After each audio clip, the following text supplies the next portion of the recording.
Halo guys, assalamualaikum. Kembali lagi di YouTube channel kita. Hari ini kita akan mendongeng bersama anak-anak ya guys. Yuk ikuti keseruan kita hari ini.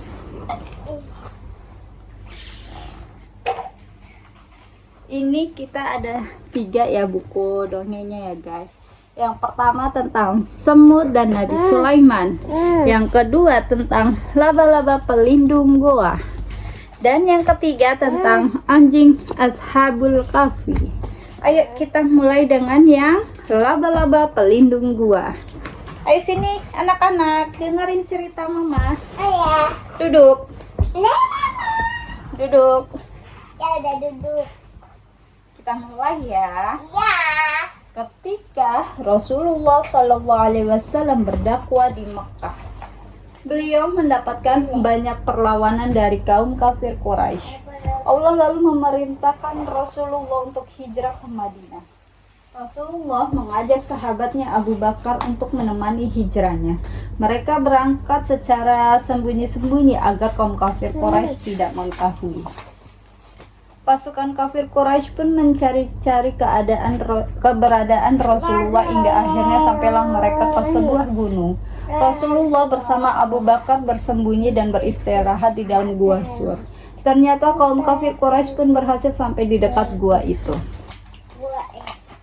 Allah memerintahkan laba-laba untuk bersarang di mulut gua Sur. Allah juga memerintahkan burung merpati untuk bersarang dan bertelur di depan gua itu.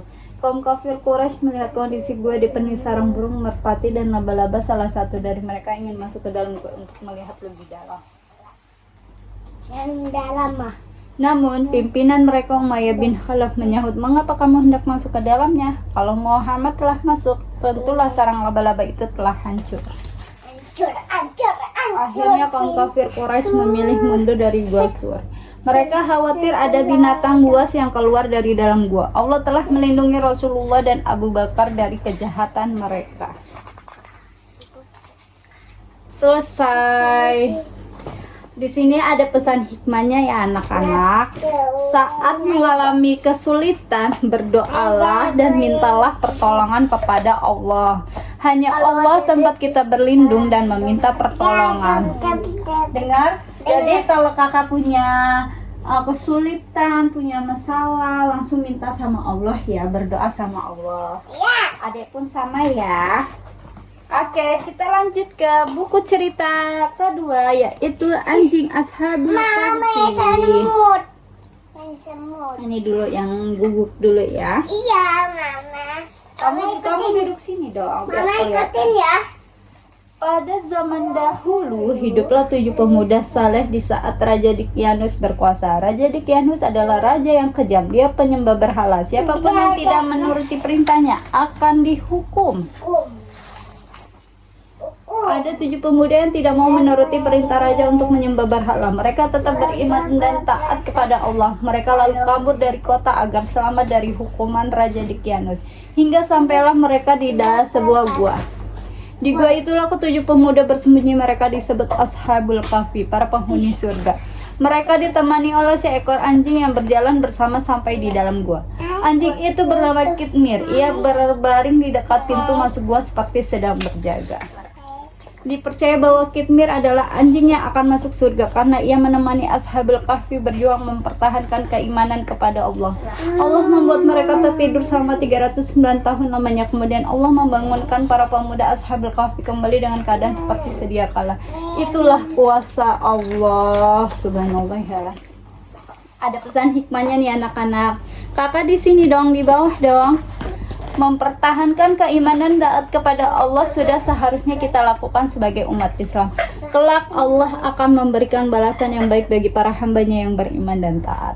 Oke, pesan dari cerita ini, Kansa, Naura, kalian tuh harus taat kepada Allah, harus menjalankan perintahnya dan menjauhi larangannya. Oke? Buku ketiga yaitu semut dan Nabi Sulaiman. Ini udah agak rusak nih guys karena udah sering dibaca sama anak-anak nih guys. Favoritnya anak-anak cerita ini nih guys. Pada suatu hari, Nabi Sulaiman sedang berkendara bersama pasukannya. Mereka berbaris rapi dan tertib di bawah komando Nabi Sulaiman. Beberapa saat kemudian, mereka sampai di suatu lembah yang ditinggali oleh para semut. Mama, tak salah, Ma. Mengetahui kedatangan Nabi Sulaiman dan pasukannya, salah satu semut pun berkata, "Wahai semut-semut, selamatkan diri kalian. Masuklah ke dalam sarang agar tidak terinjak oleh mereka." Semut-semut itu masuk ke dalam sarang dengan cepat. Nabi Sulaiman mampu mendengar ucapan mereka. Beliau meminta pasukannya untuk berhati-hati saat berjalan agar tidak menginjak para semut. "Alhamdulillah, kita selamat," kata semutnya. Nabi Sulaiman sangat bersyukur diberi kemampuan oleh Allah untuk bisa mendengar dan berbicara dengan hewan. Semut-semut pun mengagumi kehebatan Nabi Sulaiman dan juga kebesaran Allah. Di sini pesan hikmahnya, keistimewaan Nabi Sulaiman bisa berkomunikasi dengan hewan adalah kuasa Allah. Tidak ada yang tidak mungkin jika Allah menghendaki. Kita harus senantiasa memuji kebesaran Allah dan bersyukur atas segala pemberiannya. Jadi Kansa, cuma Nabi Sulaiman yang bisa ngomong sama binatang.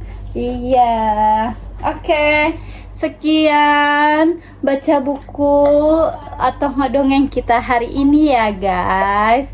Jangan bosan-bosan nontonin video kita ya guys. Dan jangan lupa apa Kak?